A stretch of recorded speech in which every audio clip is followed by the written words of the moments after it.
beautiful, beautiful beach. Llandudno is a coastal town in North Wales.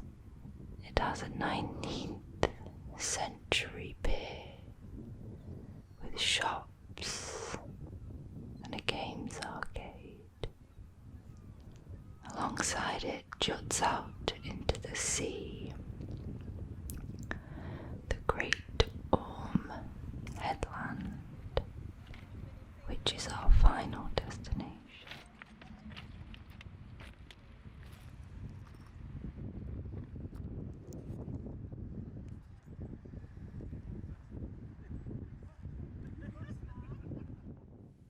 Here you can see me rummaging for treasures in the sand. One of my favourite things is to find beaten glass and shells and anything beautiful. Once I'd finished my hunt, I proceeded to sit and listen to the sea roll in and out, in and out.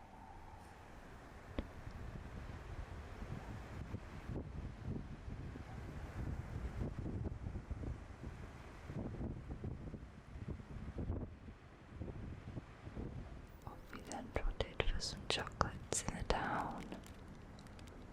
We explored a few shops and wandered up the high street.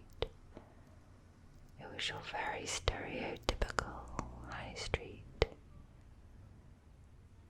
This town was very popular with the Victorians, and you can tell from the architecture. I think this town looks like a place where a murder mystery novel should be set.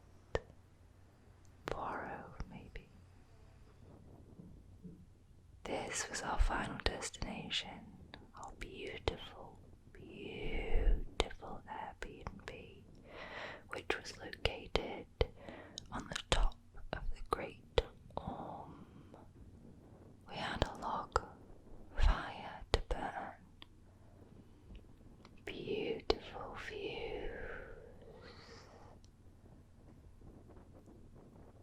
Once we'd settled in, we decided to explore the surrounding area.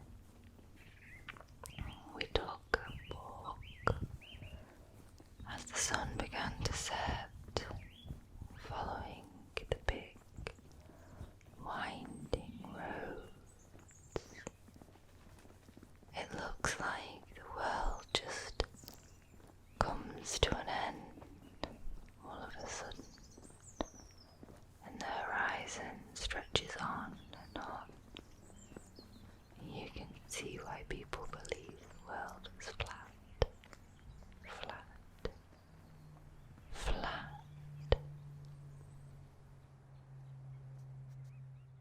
Here is a cemetery perched right on the coast. Something you probably don't know about me is that I adore cemetery. I grew up with my house backing directly onto one, and my bedroom looked out over it, and so I just find them calm and peaceful and beautiful, really.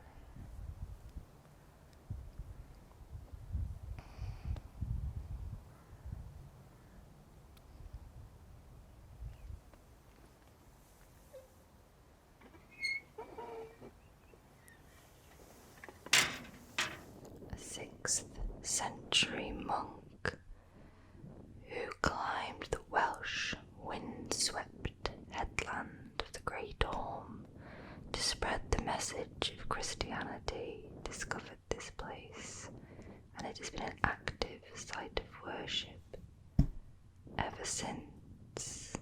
There are some interesting people buried here, such as Beatrice Bloor Brown, who died in 1921. She was the pioneer of women's motoring.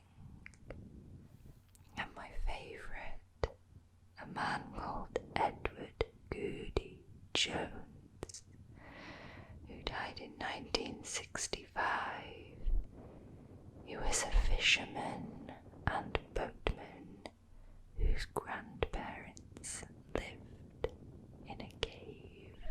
Okay, moving on to our following day, we decided to take a long, very windswept hike.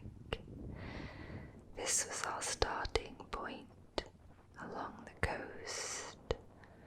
We then worked our way all the way up the Great Orme.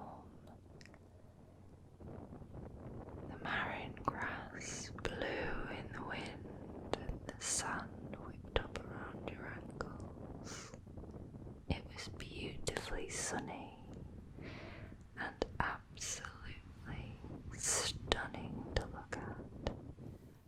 This was the weekend that Storm Kira was hitting, and so the winds were ridiculous at the top of the Orme, but it was so worth it. There's my partner hiking his butt off. We had to be careful to not spend too long on this walk, so we could make it back before the storm really kicked off. Here you can see my camera shaking. The wind is blowing it, the way the land divides the sea. Llandudno is on the left, and we are on the right. We finally made it to the top. This is me attempting to have the wind hold my weight, and although it may not look like it, it is holding my weight to a certain extent. From the top you can see in every direction the beautiful coast and land around.